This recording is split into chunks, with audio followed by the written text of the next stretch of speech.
worker na covered ng batas na to, may baon ka ng papeles. Yun ang pagkakalagay mo dito na should hold an employment contract. Isa lang po yung sinusure ba? Pag-cover ka ng July 2, 6 years ka man, 4 years and 10 months, pasok ka. Without release. Yun po yung sinusure na. Oo. Ano pa para ma-retain?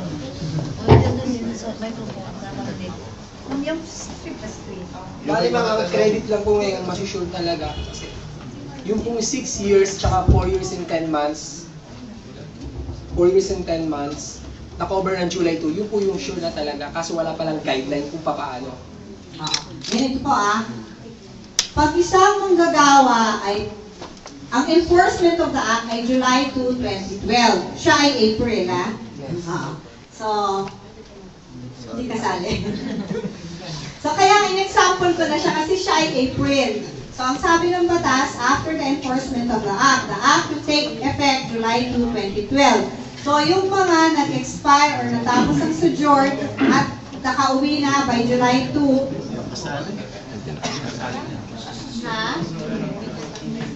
yung bago mag-July 2, hindi kasali. July 1 hindi pababa. kasi bumabalik yung July 1 pababa. application So, July... August, pwede ba, ma'am? Ano? Oh, syempre. kasi kaya ako lang inaano kasi April siya. Sample. Nag-worry kasi siya dahil paano siya April siya. So, yun. Ngayon po, kasi sandali lang po tapusin ko lang Accept nga, ma'am. Kaya ko lang po inaano kasi may mga enforcement regulation pa hong mga lalabas. Kasi like, ano ba yung labor shortage sector? So, hindi pa rin natin ma-identify kung ano lahat yan. Pero binanggit na po sa amin ni Representative Kang, agriculture, livestock, and fishery, and then small manufacturers. So, binanggit na po yung mga ganon. Pero sinasabi nga ng taga-MOEL, nakasama din dun sa meeting, dun sa aming pagpupulong, sinasabi niya, maglalabas ng enforcement regulation. So, lahat po yan. So, lahat ng sinasabi natin ngayon, baka may mga detalye pang mga lalabas. So, yun po ang Kasi po yung iba may nagtatanong, ma'am, hindi na ho ako magpapamedical. Sa tingin ko naman, yung medical requirement po ay kailangan yun. Kasi ang sinasabi lang ng batas, waive ang Korean language, waive ang PIDOS, at waive ang waiting time. Pero yung medical hindi waive, di ba? Ang age ay hindi waive. So, yun po yung mga bagay-bagay na So, as we go along, kayo naman po ay, I think si Pastor Jones, saka si Pastor Frank ay nasa aming contact list. Lahat naman ng mga pagbabago sa batas at lahat ng mga huling kaganapan ay lagi namin pinapadala yan sa Filipino community. So, nakaka-receive po ang dalawang kasama nyo rito. So, I would like to believe na iyan po ay sinishare sa inyo. Saka lagi po namin yung lalagay sa Philippine Embassy website. Sandali po, ma'am. Kasi po yung talagang focus at pagdating ng mga tao dito ay yung po talagang hindi makukover. Kaya po, concerned ako dun sa mga tao na yon dahil ang iniiwasan po natin isa dito, hindi man po natin na bigyang pansin yung undocumented, yung sa legalized, ay lulupo tayo. At yan ang ikinatatakot ng marami. Bakit ho? Kasi yung crackdown na lagi nating panawagan, stop crackdown, ay lalo hong lulubo at palagay ko'y mag-uumpisa na naman yung paglaganap ng panghuhuli. Dahil itong mga ito, alam nilang sila ay uuwi ng Pilipinas na hindi na sila makakabalik. Ang marami dyan ay hindi na uuwi at tatakas yan. Kaya ang aking panawagan, bakit kung itong batas ay ginagawa naman natin, tayo nakikiusap, bakit hindi na natin buuin na itong mga taong ito ay ipakiusap natin at mukhahin natin na gawaan ng paraan na makabalik at wag nang i-programa yung mga ganung programa na wala naman hong linaw sa kanila. Alam natin na puro lang tayo ganito yung nangyayari. Pagkatapos, wala naman tayong malinaw na binibigay na ipatutupad. Puro programa lang ho tayo ang karamihan. Sana ho ay baguhin natin at imungkahin natin. Total, kayo naman ho yung nadiyan sa pisto. Yung lamang po ang aming mungkahin karagdagan.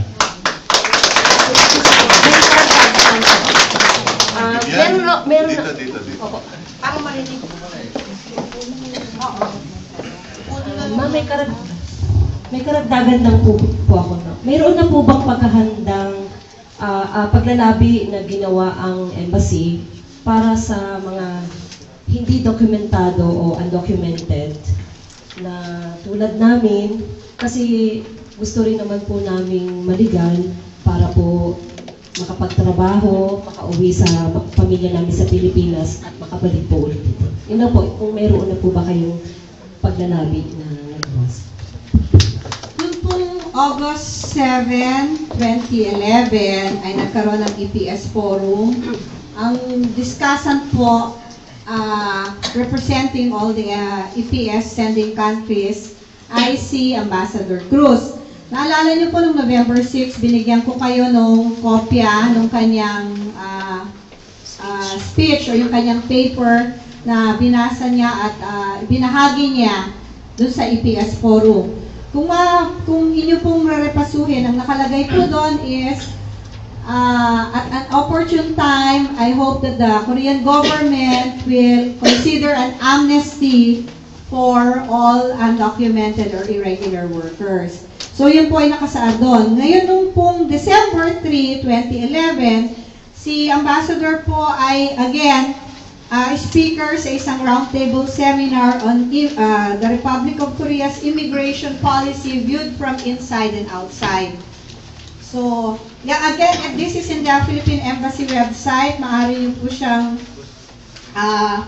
basahin. Banggitin ko lang po yung sinasabi dito ni Ambassador.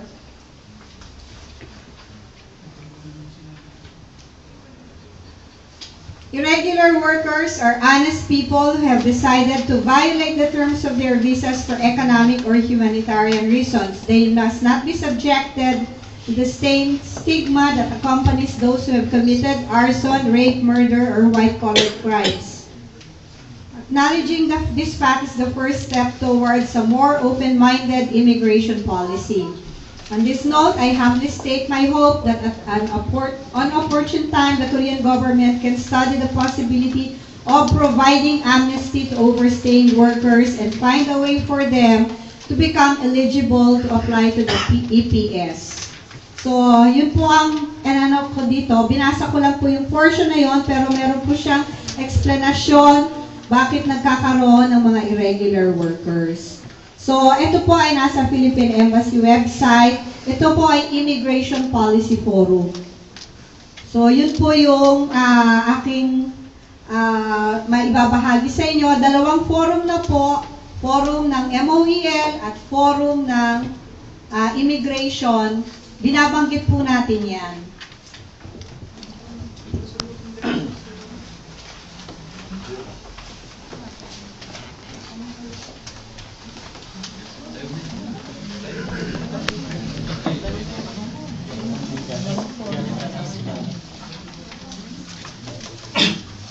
Ma'am, yun daw tanong ni Paul, hindi daw nabigyan ng linaw. Mayroong sinasin si Paul. Yung kasi napunta ako sa... Nakakalungkot naman pong isipin na sakop po kami ng 3+3, mga loyalty po sa kumpanya. Bakit hindi po lahat ng 3+3 isakop na to sa batas ng July 2? Yun lang po yung paradox. Kasi po yung batas, hindi nila binigyan naman ng retroactive application. Prospective po yung batas. So, pag sinabi po natin prospective, ito ay mag-a-apply lamang kung kailan effective yung batas. So, yung batas po ay promulgated February 1, 2012. So, ano nga po niyan, 5 months from the date of effectivity. So, yun po nga po, July 2. So, wala po siyang pagbabalik o hindi siya nag-a-apply sa before July 2, before the effectivity of the act. So, yun po yung inaano ko sa inyo na gusto mo natin na lahat ng pauwi. Wala na yung hindi na natin titignan kung ano yung effectivity. Kaya lang po, yun po ang legal system nila dito. So, yun po ang masasabi natin, yun po ang kailangang masunod kasi yun po yung legal system na ipinapatupad po dito. So, ino-observe lang po nila yung sistema.